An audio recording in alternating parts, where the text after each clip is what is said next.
Good morning. This is my reflection video for April 9th, which is this third Thursday that we are reflecting on. And I am looking at group 2, which is Izzy, Kaylee, and Jonah's group this morning.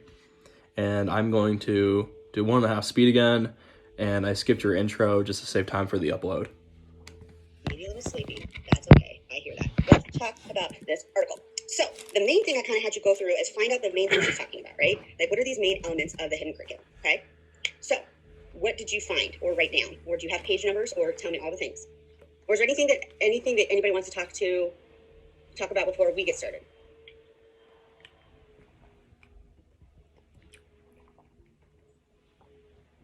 Yesterday was my 21st birthday.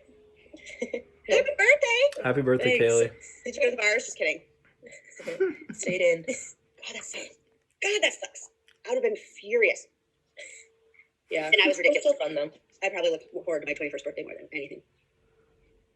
Mm-hmm. But that's who I was as a young person. Well, that's great. Happy birthday. So your birthday was the 8th? Mm-hmm. So April 8th. What year? 1999. 28. Well, I'm doing math in my head. Hold on. Do you have a favorite number? I like 11. You know I do numerology, so I'm just doing your birthday in my head. My birthday's on February 11th. So 11's a good number. I'm born on the 11th, so it's a good number. Okay, well, that was exciting. Okay. What about the article? What did we think? What did we find? What were the things? What are parts of the hidden curriculum that she's talking about?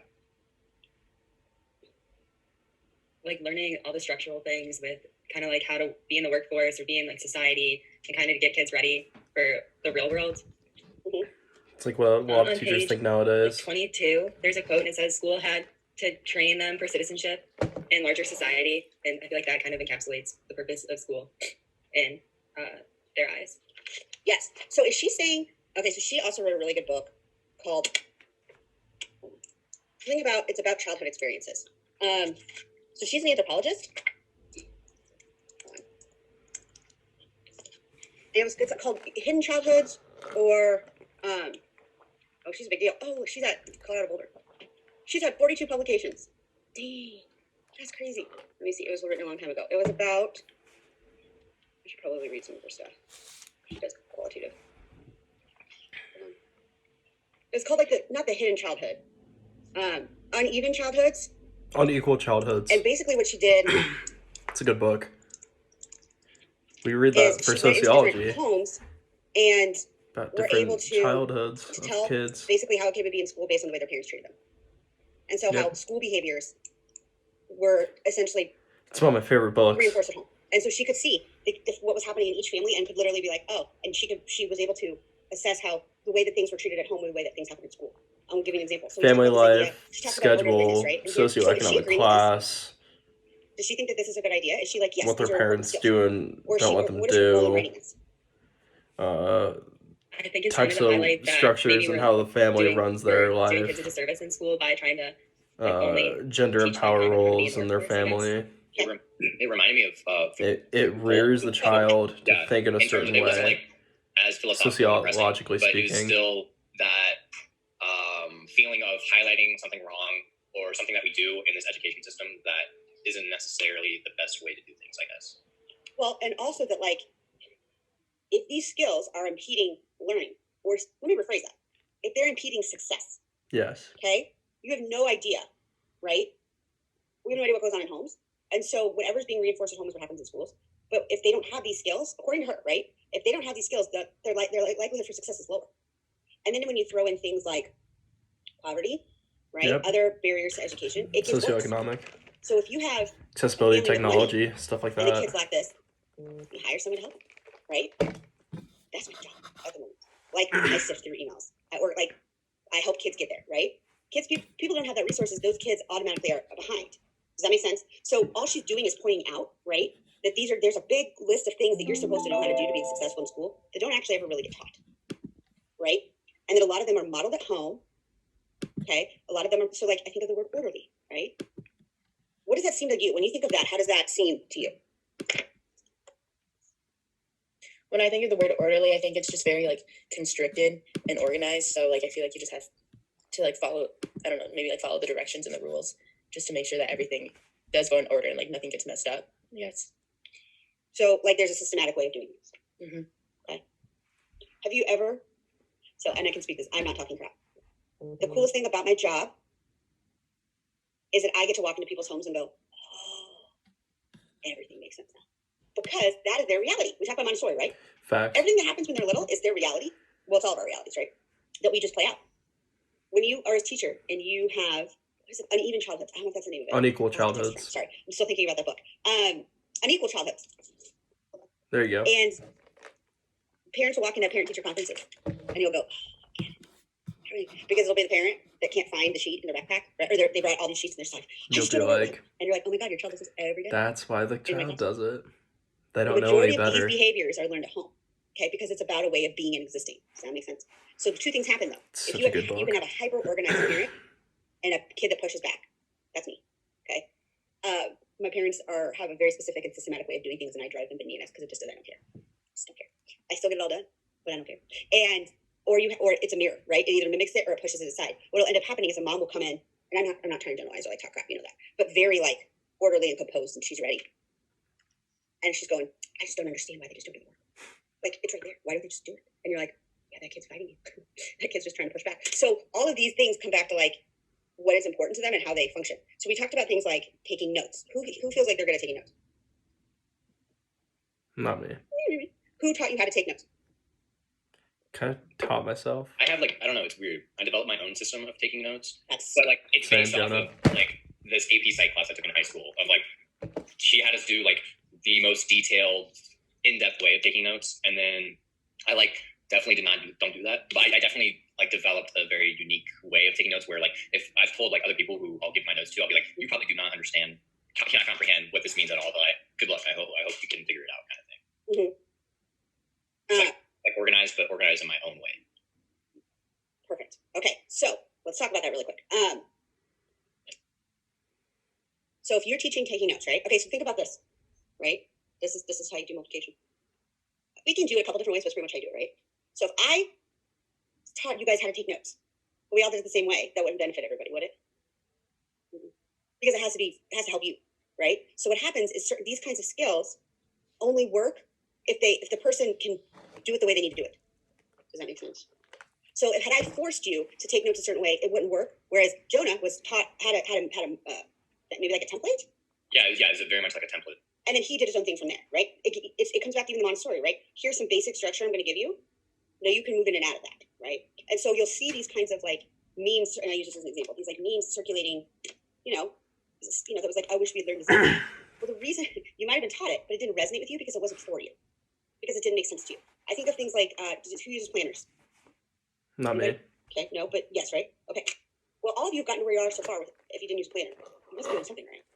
You still show up. I still see you. You turn your stuff. You know what I mean? So forcing people. So the amount of parents that contact me and are like, they refuse to use a planner, and I was like, yeah, you're not going to use one. I never used a planner at all through high school, and it turned out just Let's try fine. this. Does this work? Let's try this. Does this work? You know what I mean? So these skills that they're talking about are oftentimes completely dependent on the individual. But then if it's being forced on them, so like if you were to say, let's teach kids how to take notes, right? No. If every single one of you takes notes differently and it works for you, then how would you teach it so that everybody gets to learn how to take notes? There's not really a good answer. I don't think there's an efficient way to do that. But think about that, right? So these skills that are being talked about are oftentimes learned and modeled at home, number one. And number two, are so individualized. Okay? So like, what else? What else did you talk about in it?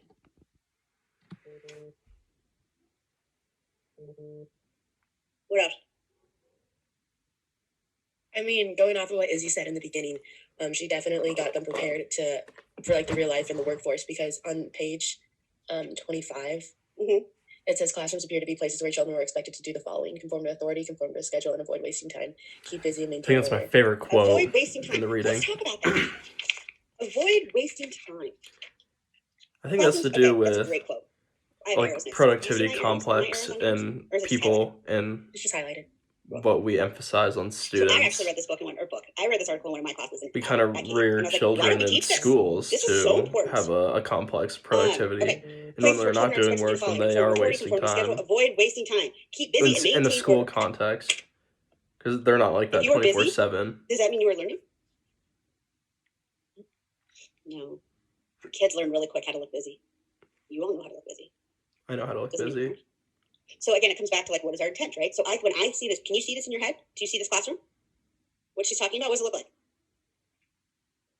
Like all the desks are in rows together, and every student has an assigned spot, and they're all like working with their heads down on whatever. They're not moving around. They're not fidgeting. I like this idea They're of like focused on their work. They're quiet. Avoid wasting time. What does it look like when kids try to waste time in classrooms? Talking to their friends. Maybe they'd be like talking to their friends or like doodling instead of actually doing work. What else? We're not. I froze. Sorry, I look funny. Anything but doing the work they're supposed to, pretty much. Okay. So I had one of my student teachers would start every one of her classes like, how are you doing? Let's talk about you. Her cooperating teacher said it was a waste of time because no academics were getting. That's dumb. Is that a waste of time? That's not a waste of time. Jillian shaking her head. Tell me why. Especially when we just talked about emotional intelligence and the importance of valuing children's opinions and feelings. Care about them, they're not going to want to learn in your classroom.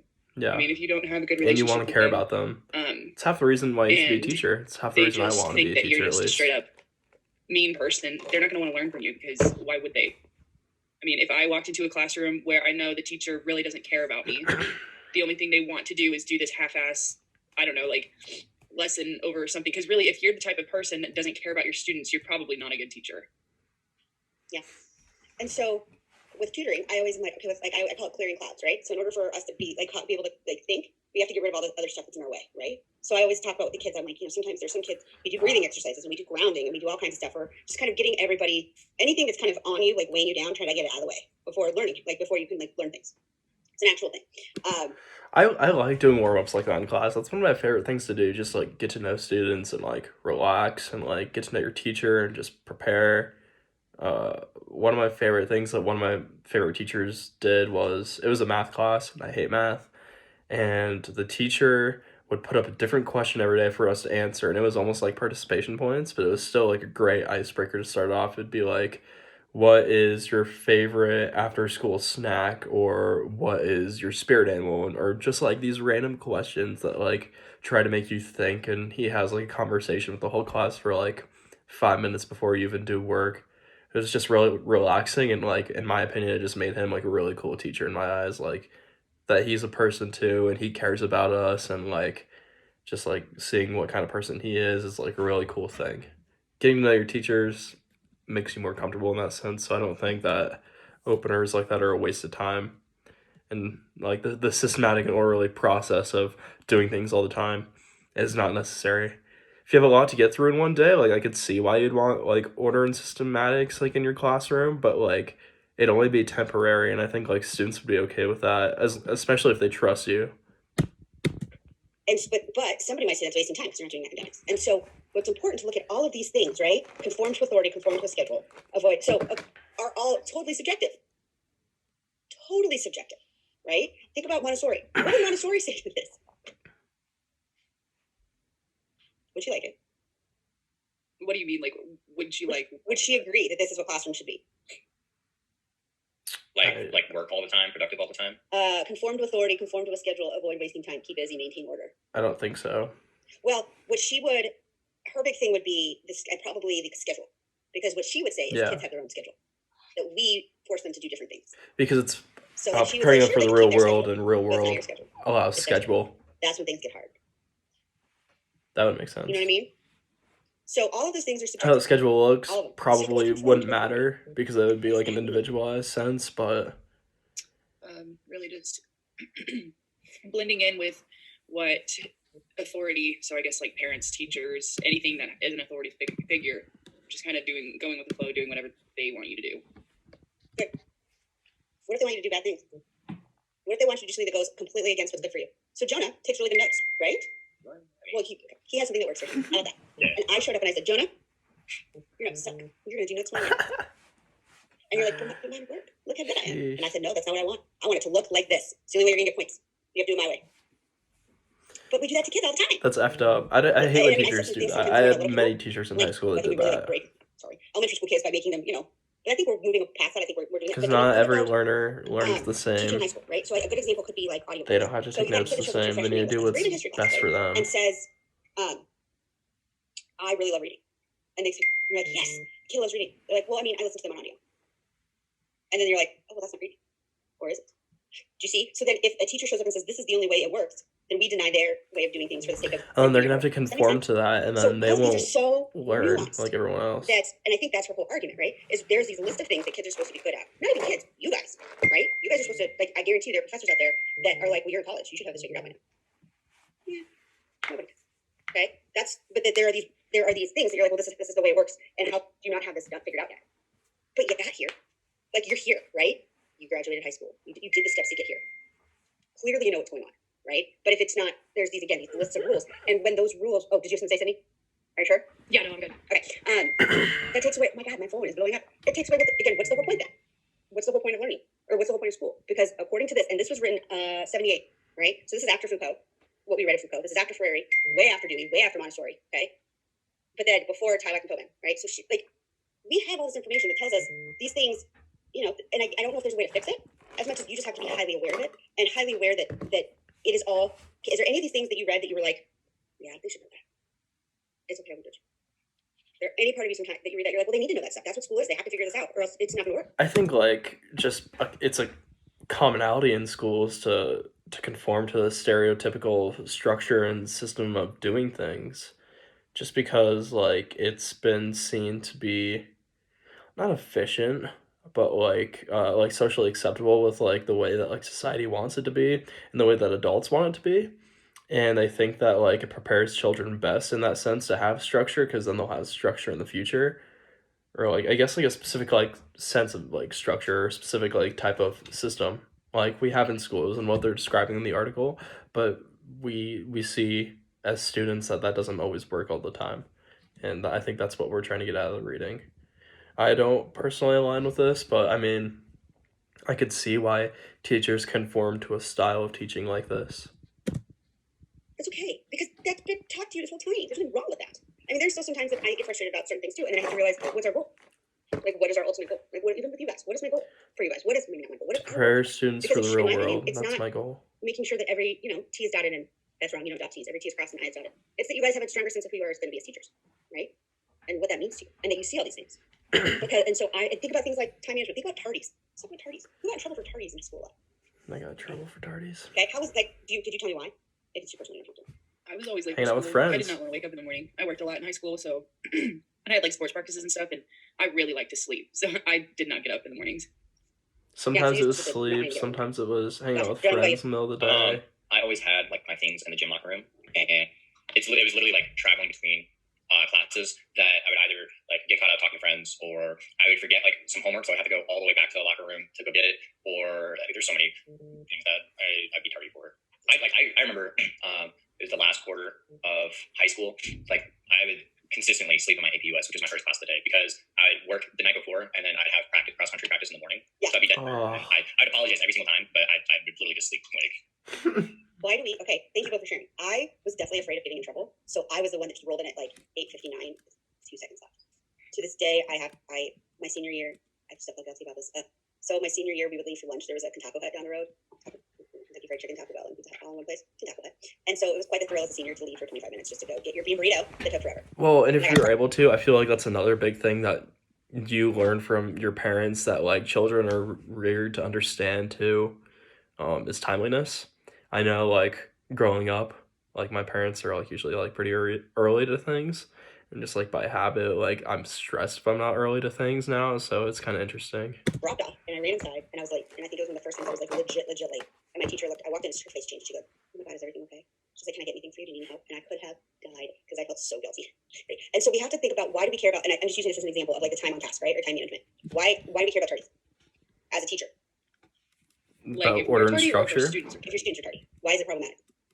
like can be a distraction. They're missing learning. Start class on time. Good, it's a distraction. They miss stuff, right? That's the big one They miss that I stuff. think. So They're like, those I'm are putting in the that's time for legitimate, you. right? Like, why that's won't you do this for me? you're Kind of missing, thing. right? Or it takes away from other people's learning. Do we think that's how You're teachers missing content. What is tardy sometimes about? From a teacher's perspective. It's like why the students late. Or why they're mad about tardies. Shouldn't be mad I about see it it. as like a disrespect thing. Just like chill. So that's an example of something about like orderliness, right? Where there's again nuances too. I was always honored if the kids showed up. You know what I mean? Like even if it was like 5 minutes late, they freaking walked in, especially first hour. There are a lot of them that would, and they were like, "I'm so sorry. It's cool. You're here." But I made it a thing where like if you're gonna be late, don't make don't have to fool about it. Like, if you're gonna be late, just come in. It's fine. We'll figure it out. But then that's a different mind, because I just cared that they were there. I just wanted them there. It'd be the same with you guys. If you can, I just want to see you. Like, I want you guys. That's to what I want to do. You have to go back to this list of That ideology of and then, tardiness if there's probably some of your doesn't conversation, assimilate with yeah, but me. you're not gonna get to do that in the real world. In I the real probably world, will there not might give be out situations tardies where, you can't be late. And the when only I thing I teach can high think school. of at this moment that you being late is like getting on the plane. They will leave you. Your bus will leave you. You know what I mean? So when it comes to transportation, I'm not saying be late, but it's just interesting. It's interesting the way we look at that. If that makes sense. That this is a structure that's important. And if you think it's important and this conversation is making you deeply uncomfortable, I'm sorry. I'm just using it as an example of a nuance of a thing, because time management is a skill. Being on time, there's a meme, it's like it takes 0 effort to be on time. That is 100% incorrect. Being on time is a skill. Managing your time is a skill. Knowing how long things are going to take is a skill that has to be practiced at some point. Facts. And the only way it's usually learned is through a really, really bad consequence. Putting everybody behind. Is that because I drive? But I was flexible with my families and they're flexible with me. So again, if there's a part of you that's like, these have an organized backpack, it just isn't there. Now, if you want to take time every Friday to take your seminar class and clean out backpacks, that's fine. Cool. But that's not necessarily your job. So it's just something to think about. And so again, it comes back to Foucault and what's the purpose of school, and that there's all of these other. It's getting harder too. So that's all. How do we feel? Are we okay? All right. Okay. So all of these stuff you need for next week will be posted by the